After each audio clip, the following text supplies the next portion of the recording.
നമ്മുടെ കർത്താവും രക്ഷിതാവുമായ യേശു ക്രിസ്തുവിൻ്റെ നിസ്തുല്യവും ധന്യവുമായ നാമത്തിൽ G2R പ്ലാറ്റ്ഫോമിൽ നാളുകളായി ദൈവവചനം ശ്രവിച്ചുകൊണ്ടിരിക്കുന്ന എല്ലാ വിശുദ്ധന്മാർക്കും വിശുദ്ധമതികൾക്കും സ്നേഹവന്ദനം.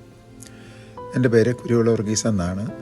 തുടർന്നും നമുക്ക് പത്രോസ് എഴുതിയ 1-ാമത്തെ ലേഖനം 2-ാം അധ്യായത്തിൻ്റെ 9-ാമത്തെയും 10-ാമത്തെയും വാക്യങ്ങളെ അടിസ്ഥാനമാക്കി രാജകീയ പുരോഹിതവർഗം എന്ന വിഷയത്തെ സംബന്ധിച്ച് അത്യല്പമായി വിചിന്തനം ചെയ്യാം.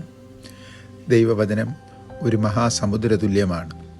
ഉയരത്തിലേക്ക് പോയാൽ ശൂന്യാകാശത്തിൻ്റെ അതിർത്തി കണ്ടുപിടിപ്പാനോ, വശങ്ങളിലേക്ക് പോയാൽ പ്രപഞ്ചത്തിൻ്റെ അതിർ കണ്ടുപിടിപ്പാനോ സാധ്യം അല്ല എങ്കിൽ ശൂന്യാകാശത്തെയും പ്രപഞ്ചത്തെയും 3 ലക്ഷം കോടി നക്ഷത്രഗണങ്ങളെയും സൃഷ്ടിച്ച ഈ ദൈവത്തിൻ്റെ വചനത്തിൽ ഉള്ള ആഴത്തെയോ ഉയരത്തെയോ അതിൻ്റെ വിശാലതയോ ഗ്രഹിപ്പാൻ നാം ആരാലും സാധ്യമല്ല എന്നുള്ള വസ്തുത അറിഞ്ഞുകൊണ്ടാൽ ആ അറിവിൻ്റെ അടിസ്ഥാനത്തിൽ മാത്രമേ തിരുവചനം വ്യാഖ്യാനിപ്പാൻ നാം മുതിരാവൂ.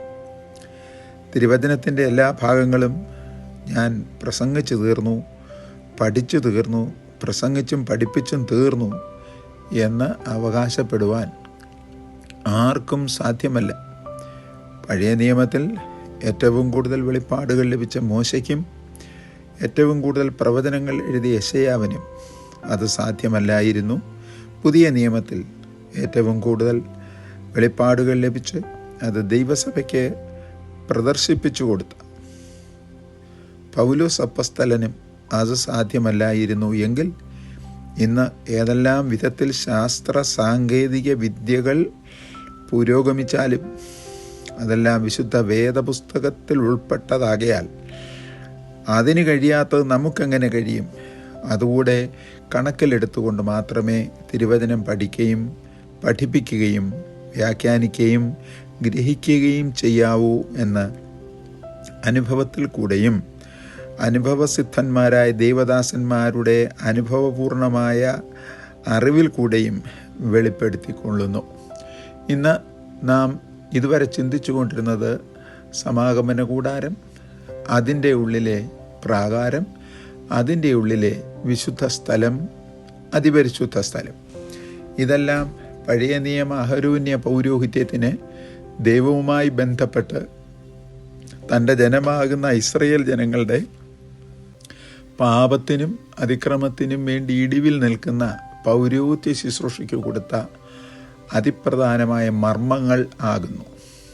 അതിൽ നിന്നും അത് നിഴൽ മാത്രമാകുന്നുവെന്നും പൊരുൾ ആകുന്ന പുതിയ നിയമ രാജകീയ പൗരോഹിത്യ ശുശ്രൂഷയുടെ ശ്രേഷ്ഠത എത്രമാത്രം ഉള്ളതാകുന്നു എന്നും വ്യാഖ്യാനിപ്പാൻ വേണ്ടിയാണ് നിഴലായ പഴയ നിയമ സമാഗമന കൂടാരവും അതിലെ ഉപകരണങ്ങളും പൊരുളായ ക്രിസ്തുവേശുവും ക്രിസ്തുവേശുവിൻ്റെ സഭയും ആ സഭയ്ക്ക് കൊടുക്കപ്പെട്ടിരിക്കുന്ന രാജകീയ പൗരോഹിത്യ വർഗം ആകുന്ന 5 വിധ ശുശ്രൂഷകളെക്കുറിച്ചും എന്നുള്ളത് മറന്നു പോകരുത്.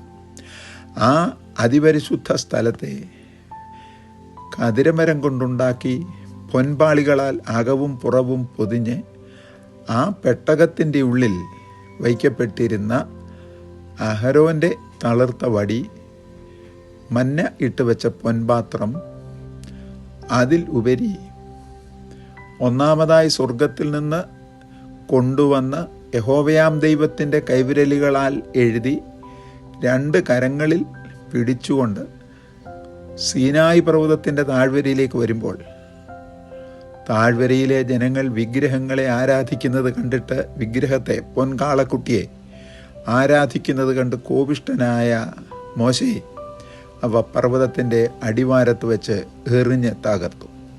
അതിന് പകരം ഭൂമിയിൽ നിന്ന് വെട്ടപ്പെട്ട 2 കൽപ്പലകകളും അതിൽ എഴുതിയിരുന്ന ദൈവത്തിൻ്റെ വിരലുകളാൽ രേഖപ്പെടുത്തപ്പെട്ട ദൈവത്തിൻ്റെ വചനവും, ആദിലത്തെ പൊട്ടപ്പെട്ട പാറ യേശു ക്രിസ്തുവിൻ്റെ നിഴൽ, സ്വർഗത്തിൽ നിന്ന് വന്നവൻ, രണ്ടാമത്തെ പാറ ഇവിടെ നിന്ന് ദൈവം തിരഞ്ഞെടുക്കപ്പെടുന്ന ദൈവത്തിൻ്റെ ദാസീദാസന്മാർ, അതിൽ ഹൃദയത്തിൽ ദൈവവചനം ദൈവമാണ് എഴുതുന്നത്. നമ്മൾ കാണാപ്പാഠം പഠിക്കുന്നത് കൊണ്ട് ഓർത്തിരിക്കുന്നതല്ല, അതോർത്തിരിക്കത്തക്കവണ്ണം ദൈവാത്മാവ് നമ്മെ സഹായിക്കുന്നത് കൊണ്ടാണ് നാം അവയെ ഓർത്തിരിക്കുന്നത് എന്നുകൂടെ മറക്കാതെ ഓർത്തിരുന്നാൽ നല്ലത്. ആ പാറയുടെ വിശേഷതയാണ് നാം കഴിഞ്ഞ ക്ലാസ്സുകളിൽ വിചിന്തനം ചെയ്തുകൊണ്ടിരുന്നത്. അത് അല്പം കൂടെ തുടരേണ്ടത് ആവശ്യം ആകുന്നു.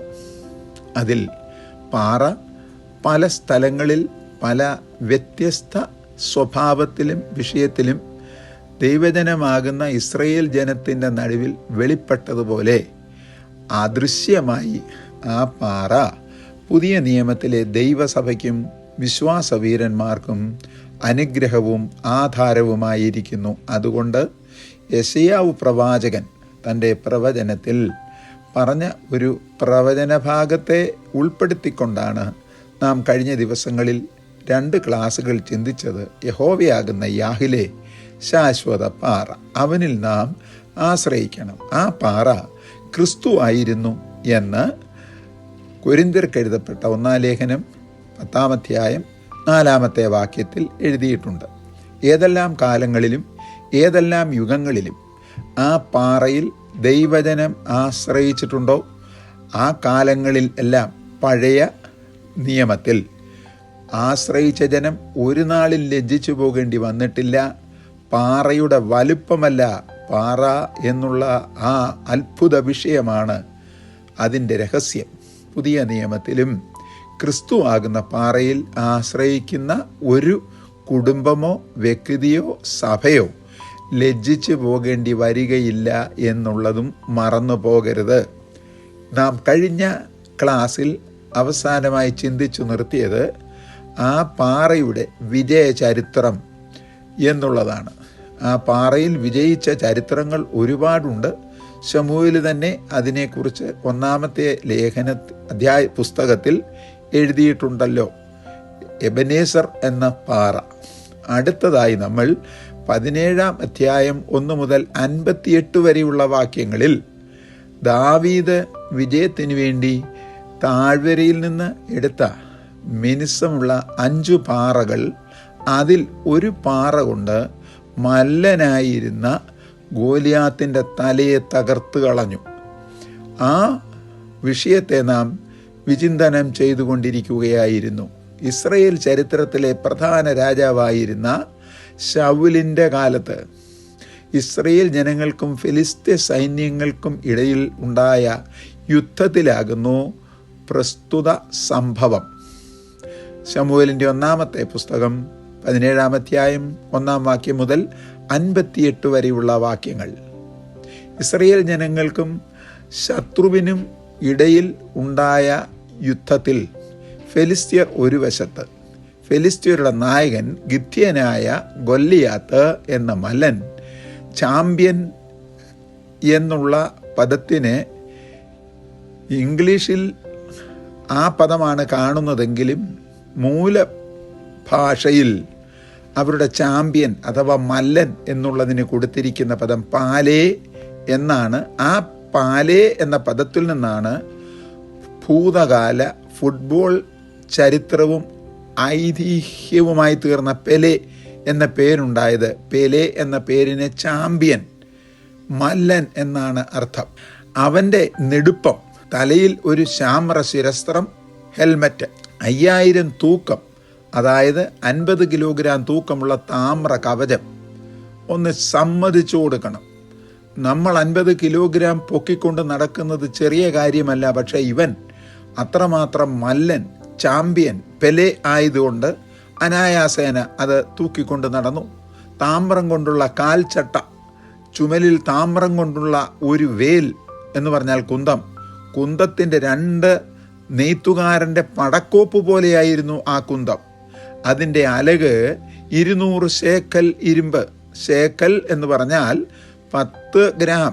200 ശേക്കൽ എന്ന് പറഞ്ഞാൽ 200 ഗുണം 10 നോക്കണം, 2 കിലോഗ്രാം.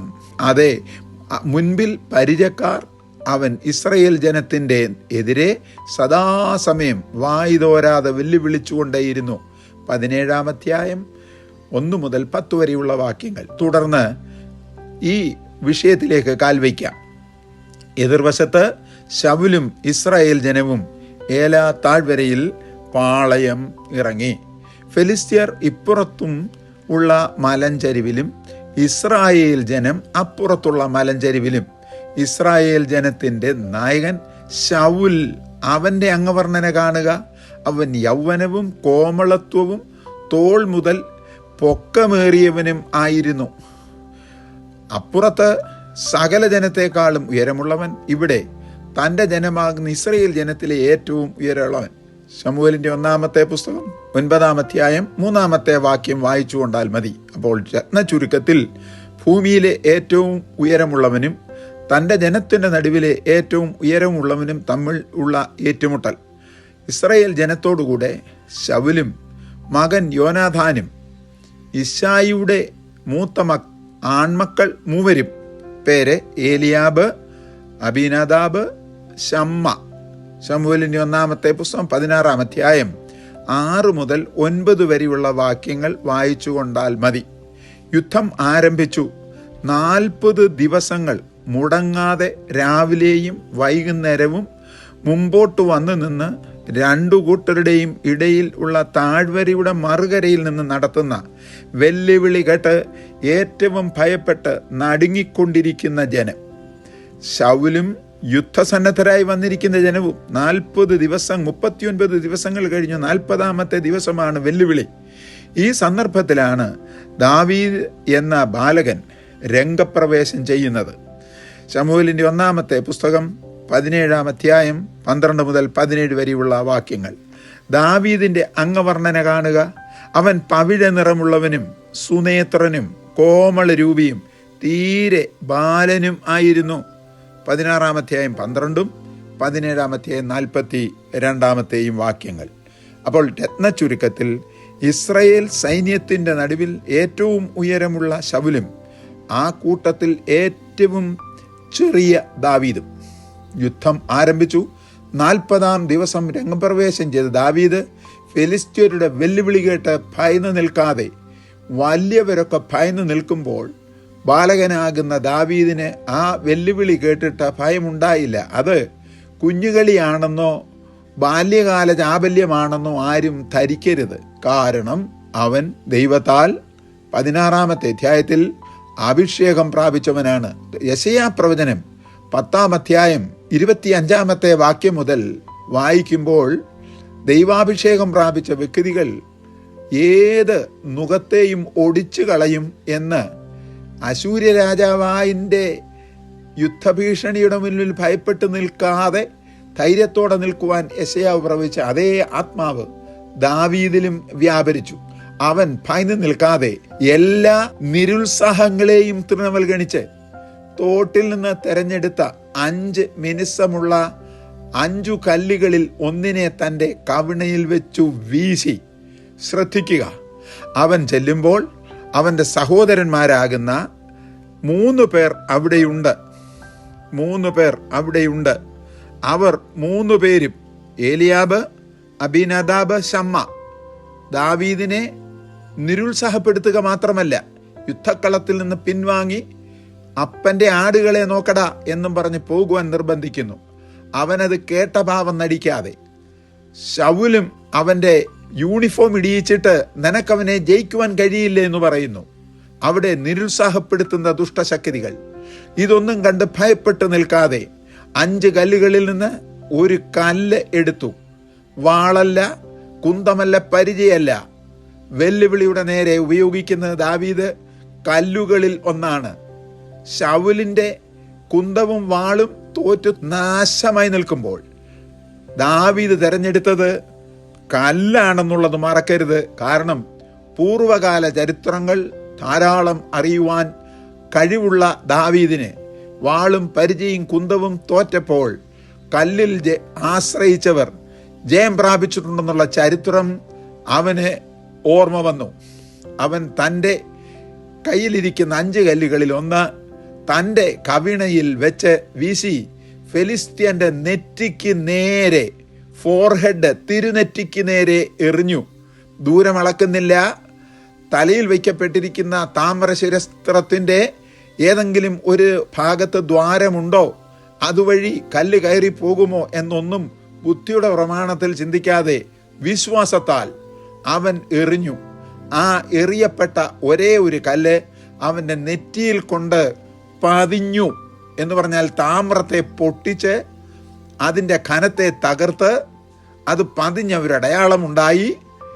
പെട്ടെന്ന് പുറകോട്ട് ആകർഷണ സിദ്ധാന്തം അനുസരിച്ച് വീഴേണ്ടവൻ മുൻപോട്ട് കവിണു വീണു. ഒരു കല്ലിൻ്റെ മുൻപിൽ വീഴാത്ത ശത്രുക്കൾ ഒരിക്കലും ചരിത്രത്തിൽ ഉണ്ടായിട്ടില്ല. ഈ കല്ല് ജീവനുള്ള കല്ലാണ്. ഈ കല്ല് തകർക്കുന്ന കല്ലാണ്. ഇങ്ങനെ ദാവീദ് ഒരു കവിണയും ഒരു കല്ലും കൊണ്ട് ഫെലിസ്ത്യനെ ജയിച്ചു, ഫെലിസ്ത്യനെ കൊന്നു, മുടിച്ചു. ശമൂവേലിന്റെ 1-ാമത്തെ പുസ്തകം 17-ാം അധ്യായം 40 മുതൽ 50 വരെയുള്ള വാക്യങ്ങൾ. അവിടെ ദാവീദ് സമൂഹം കേൾക്ക വിളിച്ചു പറഞ്ഞത്, ഈ യുദ്ധത്തിൽ ആരും വാളുകൊണ്ടോ കുന്തം കൊണ്ടോ കല്ലുകൊണ്ടോ യുദ്ധം ചെയ്യേണ്ട ആവശ്യമില്ല. നാം ഏർപ്പെട്ടിരിക്കുന്ന യുദ്ധം ദൈവത്തിനുള്ളതാണ്. ആ യുദ്ധം ദൈവം ജയിക്കുക തന്നെ ചെയ്യും. ഫെലിസ്ത്യനായിരുന്ന മല്ലൻ ഗഥ്യനായ ഗോലിയാത്തിന്റെ മേൽ ജയം വരിക്കുവാൻ ദാവീദ് എന്ന ബാലകനെ സഹായിച്ച പാറ യുഗങ്ങളുടെ പാറയായി ദൈവപുത്രന്റെ നിഴലായിരുന്നു എന്ന് ആരും മറന്നു പോകരുത്. ആകയാൽ യെശയ്യാ പ്രവചനം 26-ാം അധ്യായം 4-ഉം 33-ാം അധ്യായം 16-ാമത്തെ വാക്യവും വായിക്കണം. എന്തിനാണ് ഇത്രയും സവിസ്തരമായി ഈ കല്ലിനെ കുറിച്ച് വ്യാഖ്യാനിച്ചത് എന്ന് ചോദിച്ചാൽ, ആ കല്ല് കർത്താവായ യേശുക്രിസ്തു തന്നെയായിരുന്നുവെന്ന് പത്രോസും കർത്താവായ യേശുക്രിസ്തുവും വിശുദ്ധ പൗലോസും വിവിധ വാക്യങ്ങളിൽ രേഖപ്പെടുത്തിയിട്ടുണ്ട്.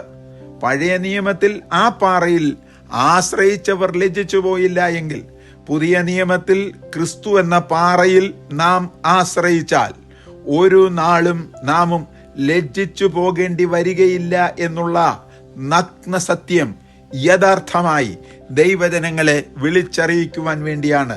ഇന്നത്തെ ഈ കാലത്ത് ദൈവസഭയ്ക്കെതിരായി ഉയർന്നുകൊണ്ടിരിക്കുന്ന വെല്ലുവിളികൾ, യുദ്ധഘോഷങ്ങൾ, ജാതീയ വെറികൾ എവിടെല്ലാം ഉണ്ടോ അവിടെയെല്ലാം ദൈവജനങ്ങൾ ചെയ്യേണ്ടത് നമ്മളുടെ ശക്തി പ്രകടനമല്ല, നമ്മുടെ ആത്മശക്തിയുടെ വ്യാപാരത്താൽ സകല ശത്രുക്കളെയും പാദപീഠമാക്കുവോളം എൻ്റെ വലതുഭാഗത്തിരിപ്പി എന്ന് പറഞ്ഞ ദൈവമായ ദൈവത്തിൻ്റെ പാദപീഠത്തിൽ വന്ന് പ്രാർത്ഥിച്ചാൽ, രാവും പകലും എന്നോട് നിലവിളിക്കുന്ന എൻ്റെ വൃതന്മാരുടെ കാര്യത്തിൽ ഞാൻ ദീർഘക്ഷമയുള്ളവനായാലും പ്രതിശാന്തി നടന്ന് രക്ഷിക്കാതിരിക്കുമോ എന്ന് ദൈവപുത്രൻ നമ്മളോട് ലൂക്കോസിന്റെ സുവിശേഷം 18-ാം അധ്യായത്തിൽ തിരുവായി മൊഴിഞ്ഞിരിക്കുന്നുവെങ്കിൽ, എന്നെ കേൾക്കുന്ന എജിറ്റുവാർ പ്ലാറ്റ്ഫോമിൽ ദൈവജനം കേൾക്കുന്ന വിശുദ്ധന്മാരെ പ്രബോധിപ്പിച്ചു പറയട്ടെ, ആശ്രയം മനുഷ്യനില്ല, സഹായിപ്പാൻ കഴിയാത്ത ശൗലിന് തുല്യരായ പ്രഭുക്കന്മാരിലല്ല, സഹോദരന്മാരായ മൂത്തവരിലുമല്ല.